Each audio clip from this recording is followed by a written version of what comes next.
Green Tree Productions is proud to present Duncanville Weekly News.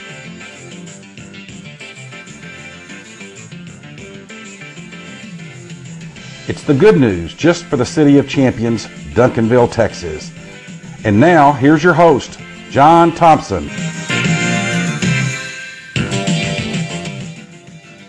Hello, world, America, Texas, and Duncanville, and welcome to this edition of Duncanville Weekly News for the middle part of April 2015. Glad you're logged on and watching. Well, on this show, we're going to show you some highlights from the Duncanville Panther Basketball Banquet, as well as an interview with their JV coach, Corey Johnson. Also, we'll go to the Panther dugout and see the highlights of the last few Panther baseball games. But first, the soccer teams are winding down their season, or are they? Here's a report. It's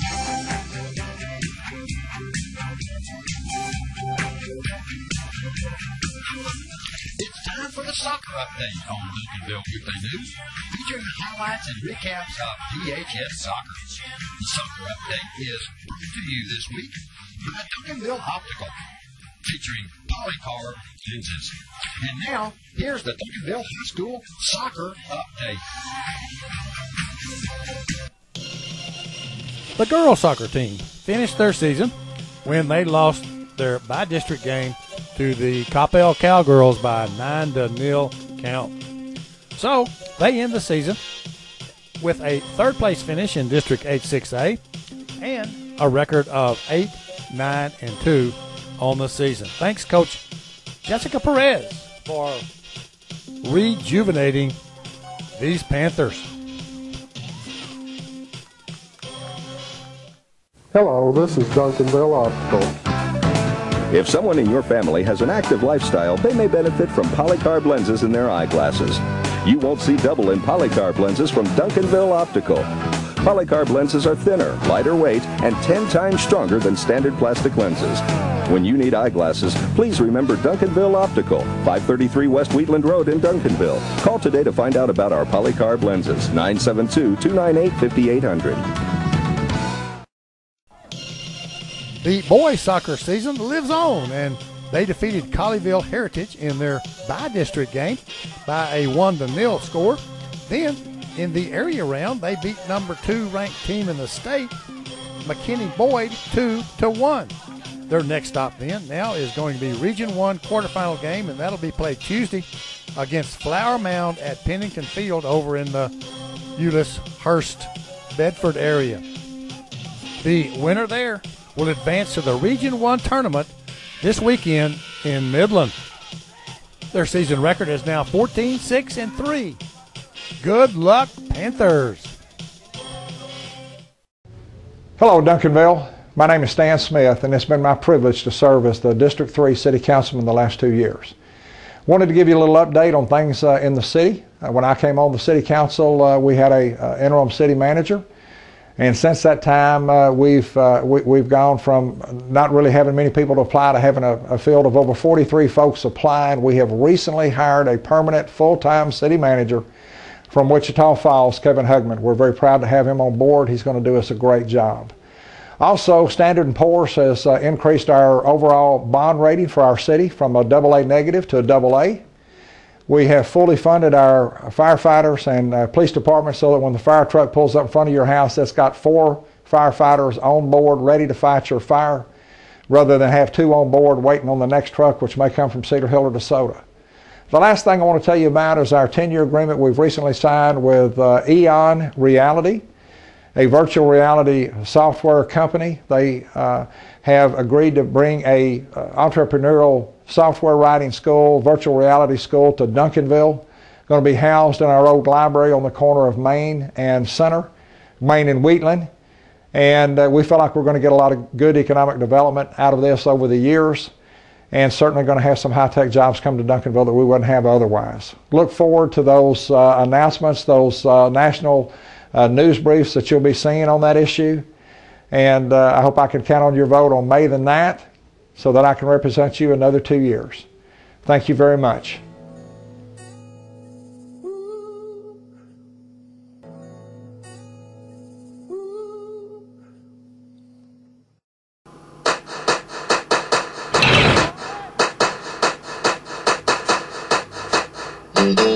It's springtime in Texas, and that means Duncanville Panther baseball right here on Duncanville Weekly News and the Panther Dugout Show. The Panther Dugout Show brings us updates and highlights of the past few games and a peek ahead to the Panthers' next games. The Panther Dugout Show is brought to us by James Memorial Chapel, the Pope Financial Group of Raymond James, by the Wolverton Company, serving the heating and cooling needs of the Duncanville area for longer than anybody can remember. Jim McDonald State Farm Insurance Agency, right here on Main Street. Remember, State Farm and Jim are there. By Chubby's Family Restaurant on Cockrell Hill for breakfast, lunch, or dinner. And there's a reason why they do a lot of catering.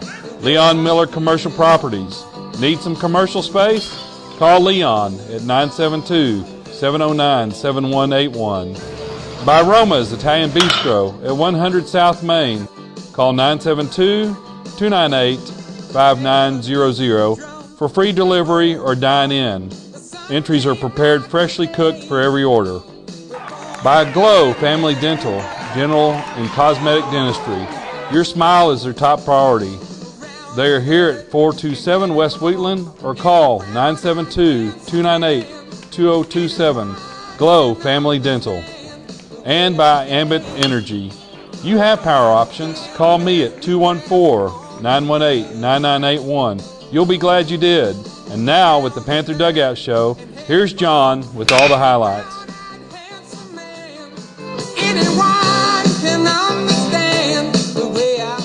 Hello, Duncanville baseball fans, and welcome back to the Panther Dugout Show. The baseball teams finally got some weather the last couple of weeks, and the Panthers played a district game and a couple of non-district games, and here are the highlights. The Panthers' third district game, scheduled for Friday, was played on Monday due to the weather, and it was with Cedar Hill, who is 0-1 in district. It was finally a perfect night for baseball with a slight southerly breeze. Jorge Trevino was on the bump for the Panthers. In the second, with no score, the Longhorns load the bases and score when this batter walks.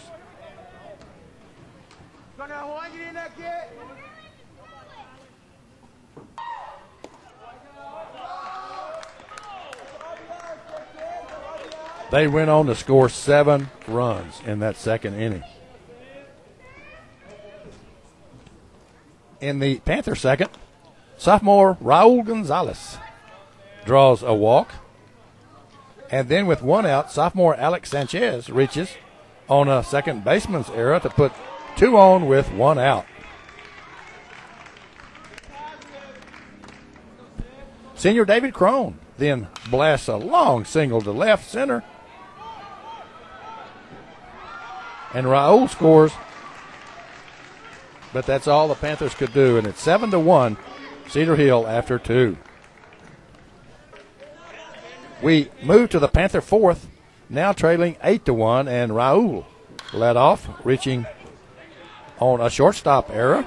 Then senior Carlton McIntyre hits a tailor-made double play ball to the shortstop, but on the relay, the second baseman drops the ball, and all are safe with no outs. Then a strikeout and a fielder's choice left the Panthers with runners on second and third with 2 outs when Quincy Simpson walks, and it loads the bases with Andrew Budninsky at the plate.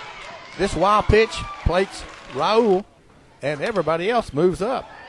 Then Andrew hits a slow grounder to the shortstop, and he can't handle it, and the courtesy runner Jamari Forge scores, and it's 8-3. Osvaldo Salinas is at the plate, and this doodad play, the double steal, is called, and it works as the Cedar Hill catcher throws to second as Quincy Simpson scores from third, and it's 8-4.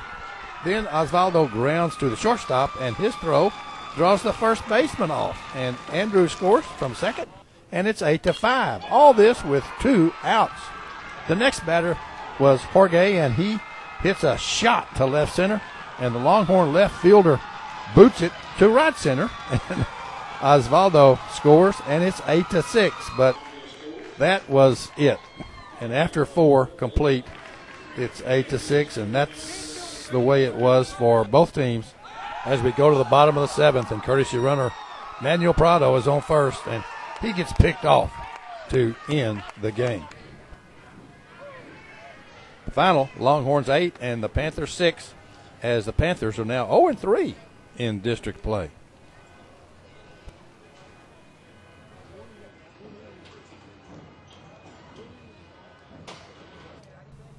Friday night, the Panthers had a non-district game at Panther Field with Mansfield Summit. Some would say the breeze was blowing straight down, but it was a okay night for baseball. Quincy started on the mound for the Panthers with no score in the bottom of the first. Leadoff man Osvaldo hits it past the left fielder for a nice double.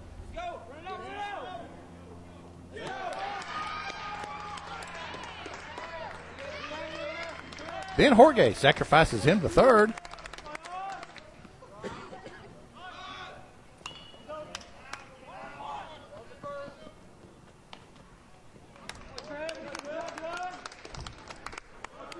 Blake walks.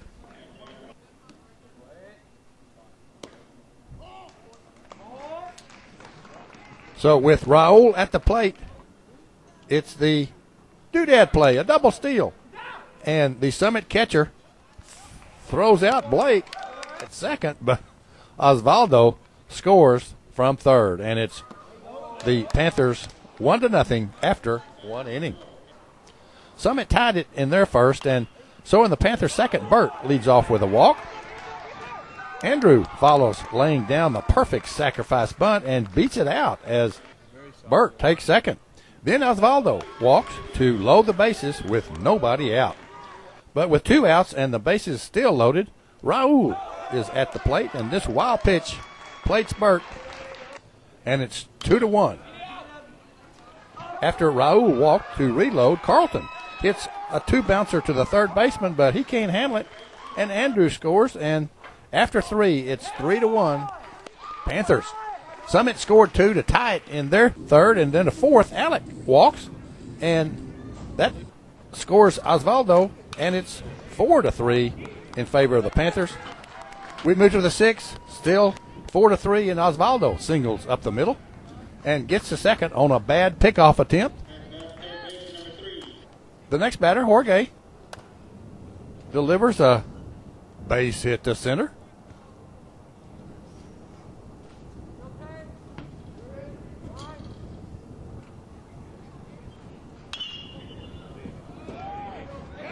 And that scores Osvaldo.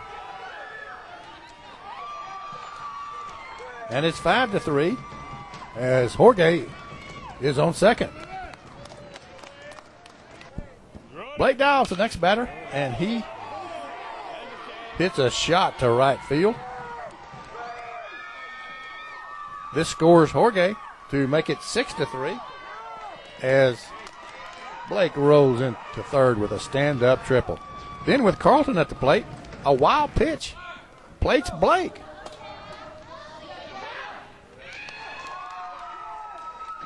And in a rundown, everybody is safe. But that's all the damage the Panthers could do. So going to the 7th, it's 7-3 Panthers. Jorge is on the mound in the 7th, and with 2 outs and 1 on, he catches the batter looking to end the game. Final, Panthers 7 and Mansfield Summit 3 as the Panthers win their first game.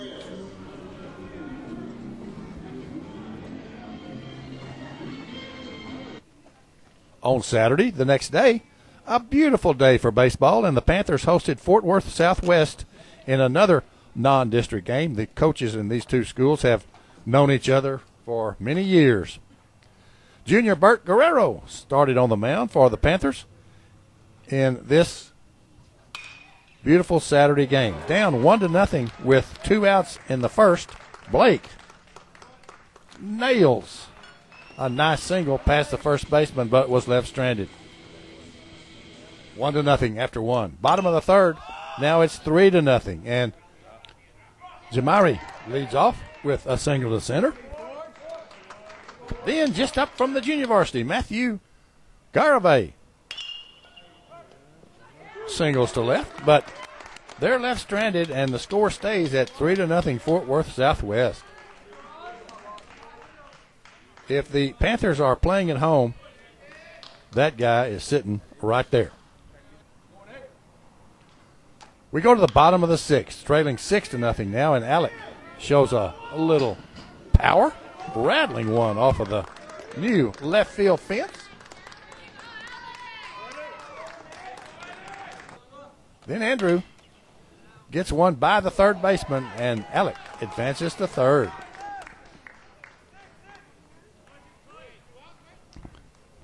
Jamari stops a shutout with this single to left to score Alec. But that's all. After 6, it's 6-1 Fort Worth Southwest. Fort Worth Southwest scored one more in their 7th, and the Panthers didn't. Final, Fort Worth Southwest 7 and the Panthers 1. And I think you can tell by the scoreboard that there are some distractions to this Panther baseball team right now. James Memorial Chapel is the only family-owned funeral home in Duncanville and is proud to offer caring and dedicated services from familiar friends. Rick James and his family, the owners of James Memorial Chapel and Funeral Home, have served Duncanville area families in their time of loss since 1998. A beautiful and spacious chapel is offered, and James serves all cemeteries. When it comes to finding people you can trust in a time of need, you can turn to James Memorial Chapel. No one else knows families better. 811 South Cockrell Hill in Duncanville. They had two other district games, two of the most different baseball games you'll ever see. One lasted an hour and 15 minutes. The other one, 2 hours and 30 minutes. And here are the highlights. Wednesday, not Tuesday, the 2 and 3 Grand Prairie Gophers were in town in another beautiful Texas evening. A slight southerly breeze was evident, and so senior Quincy Simpson was fixing to pitch a gem. Raul leads off the Panther first with no score and reaches as the third baseman can't make the play. And then Jorge plays small ball with this sacrifice bunt.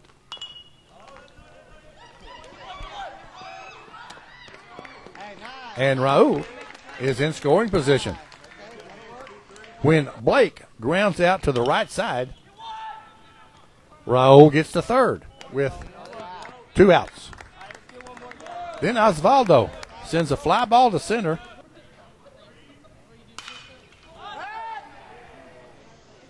That is misplayed by the Grand Prairie center fielder. And, of course, Raul scores easily. And after one, it's 1-0 Panthers.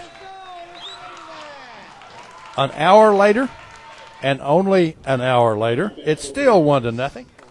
And there's 2 outs and 1 on in the top of the 7th. And Quincy has been mowing them down and entices the last batter to fly out to Carlton in right to end it. Final, Panthers 1 and Grand Prairie nothing in a game that lasted about an hour and 15 minutes and produced the Panthers' first District 8 6A win. About 3 years ago, my neighbor and baseball coach at DeSoto told me that the DeSoto football coach had given several boys a choice to play either football or nothing else or something else but not football, and that mandate gutted the baseball team, and the baseball program has never recovered. Kerry, the coach then, moved to Irving, and the flag on the playing field tells you all you need to know about the baseball program at DeSoto. But you got to play. So leadoff man Raul draws a walk, and then Jorge hits a tailor-made double play to second, but 2 on and no outs.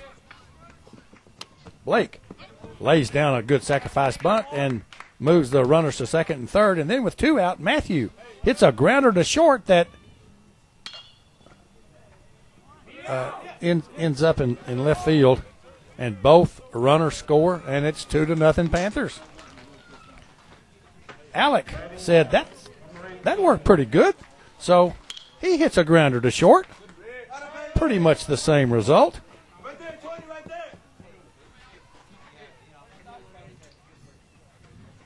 Carlton doesn't give the shortstop a chance as he singles to left to score the runner from second. And after 1, it's 3-0 Panthers.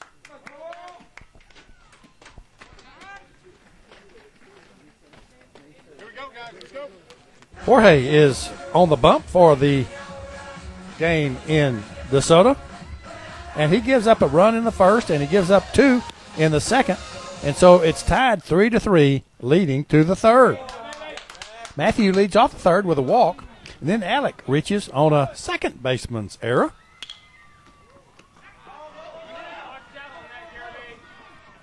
And Matthew goes to second. Carlton walks to load the bases with nobody out. Then Andrew hits a blooper, but a hot ball to right that the right fielder can't quite get a handle on. And it clears the bases. And it's 6-3 Panthers with Andrew on third. Jamari gets a nice hit to right center to plate Andrew, and it's 7-3 Panthers. And then Raul lays down a nice bunt, beats it out as Jamari goes to third, still with no outs. Jorge gets Jamari home with this sacrifice fly to center as Raul goes to third, and it's 8-3 Panthers. Then with 2 outs, Osvaldo grounds to shortstop, and making his third or fourth error of the game, the ball ends up in center field. Raul scores, and after 2.5, it's 9-3 Panthers. The Eagles scored a run in their third, so it's 9-4, going to the Panther fourth with a full moon arising. And then Alec leads off the inning with a walk, and he's sacrificed to second by Carlton. Andrew walks, and Jamari knows what to do. Hit it to the shortstop. And he does. And it loads the bases with 1 out. Raul walks. Alex scores. It's 10-4.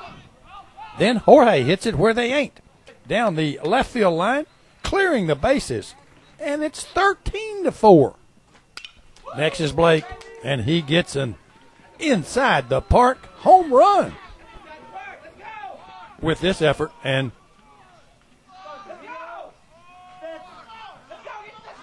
it's now 15-4 Panthers with 2 out in the fourth.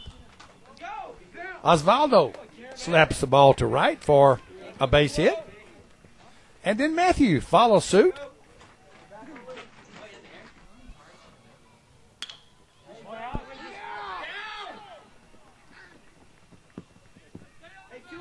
Then Carlton walks to load the bases again.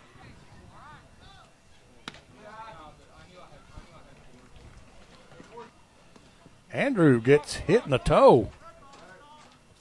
And Osvaldo scores. And it's 16-4, and they're still loaded. This is either an inside the park home run or maybe a triple and an error. But Jamari gets the pitcher out of the jam with this hit, clearing the bases.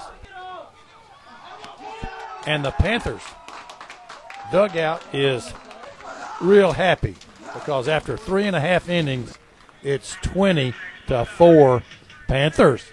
The Eagles did get 6 in their fourth, but with 2 outs in the fifth and Raul on the mound, the last batter swings and misses to end it. Final, Panthers 20 and DeSoto 10.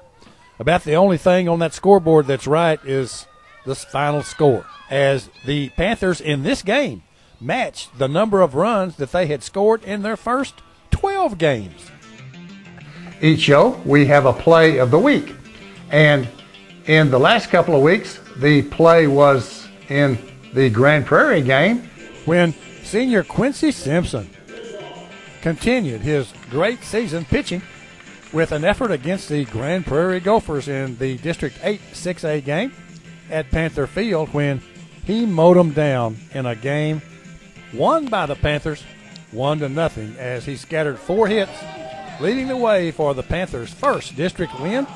And that's why Quincy Simpson's pitching efforts versus Grand Prairie is the play of the week. The play of the week is brought to us by the Pope Financial Group of Raymond James. For all your investment needs, call John or Don at 972-780-0533 or come by 222 East Wheatland right here in Duncanville.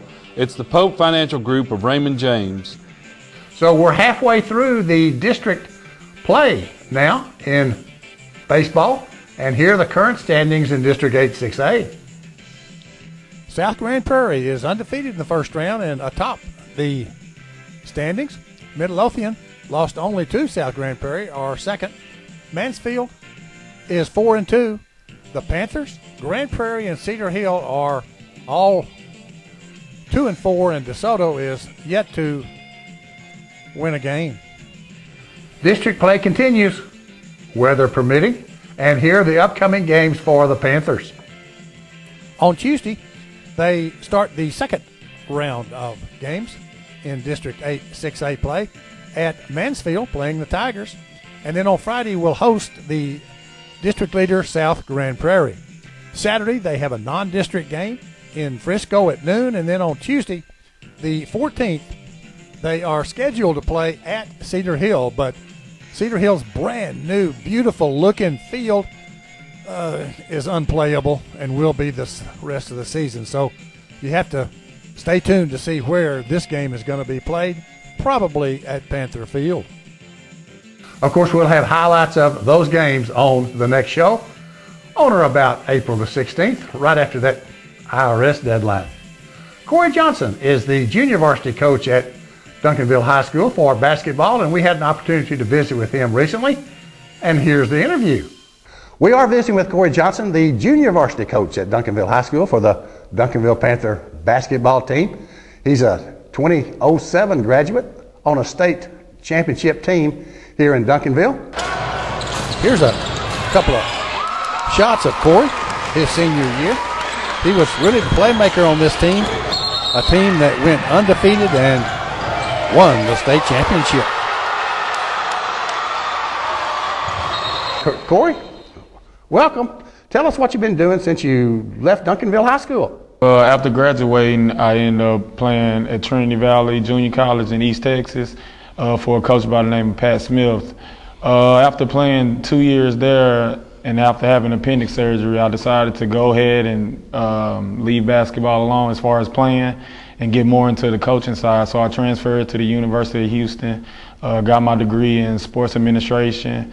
And after graduating from Houston in 2012, I had a short stint at Ole Miss, the University of Mississippi, under Coach Adrian Wiggins. After leaving Ole Miss, I came back home to work at Kennemer Middle School. And after a year of working at Kennemer Middle School, was moved up here to help out Coach Chisholm. Well, Corey, it's great to have you back in Duncanville. Tell us about your junior varsity team this year. How'd your team do? We ended the season with a record of 20-8. We end up winning a tough tournament, the Arlington Bowie tournament. Ended the season on a great note. We got some great talent, a lot of speed on that team, a lot of length. So the future looks really bright, actually. Well, I saw you play a couple of times, and they're going to be good. Tell us about some of the individual players on your team. Oh, sure. Number one, Miles Madugu. He's a great defensive player, a really tough kid, really works hard. Number 2, Tyler Watkins. He's the best scorer on the team by far. He's just naturally gifted, really fast, quick kid, works hard. Number 3, Jacoby Pearson. He's a 14-year-old freshman who has a lot of potential. So I'm really looking forward to see what he does in the future here. Number 12, Aaron Betts. He's an all-right, flat-out shooter, and he also is a great finisher at the rim. He really plays hard on both ends of the floor. Number 14, London Neal. He really works his butt off in practice and in the games. He's a tough kid, one of the toughest kids we have on the team. Number 20 is Tyler Cupid. He's a great kid, works really hard on the defensive end, has a great jump shot, and really can get to the basket. Number 21, Ahmad Caldwell. He's a great rebounder, and also on the defensive end, he gets down and gets dirty. Number 24, Antonio Spencer. He probably has the most upside in our program as far as potential with his long length and rebounding ability. Well, Corey, it looks like you've got some good players coming. Best of luck to you, and thanks for taking the time to visit with us, and welcome back. Appreciate it. Thank you. Also recently, the Panther basketball team held their banquet. And as we close, let's see some highlights of that banquet, and we'll be back on April the 16th. See you then. On Thursday night, the Panther basketball team had their year-end banquet in the Sandra Meadows Arena, and it was different as Coach Corey Chisholm did it all. He was the MC. He introduced everybody, and he spoke, and, well, here's an example. All he wants to do is work. And if he keeps putting in the work, you'll probably see him playing on ESPN, TNT, Channel 8. And this young man's name is Matthew McQuaid.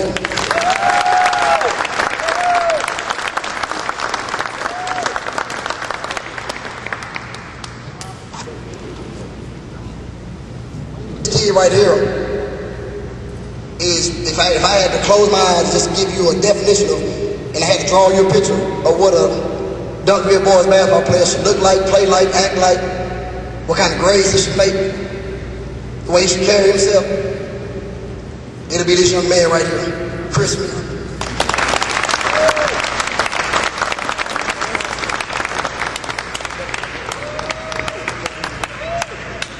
Okay, next we're moving on to the awards. It was the District 86A Offensive Player of the Year, Jalen Harris.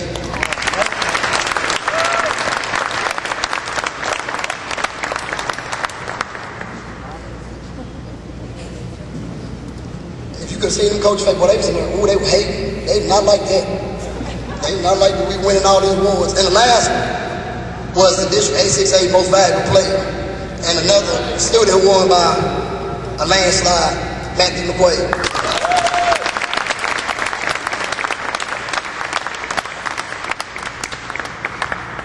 The first person I want to recognize is a lady that's been doing this for, I think, 37 years now.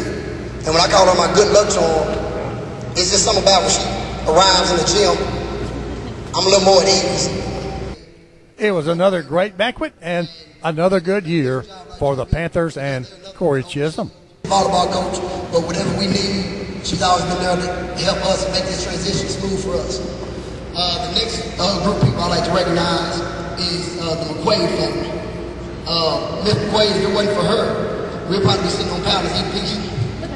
But she was very instrumental in helping with the setup of this particular program and getting us all these nice devices. And then the man, Coach Ron McQuaid, the real coach, bus driver, dad, critic, all the above. You know, I always tell the coach, I'm trying to be like you, I ain't quite figured it out yet, but I'm trying to get there. So I'd like to thank the McQuaid family, all of them. Next, I'd like to thank a group of men that there's no decision that ever made in this program without them. And I'd like to recognize four of them that's here tonight. This third person is kind of like a special assistant coach.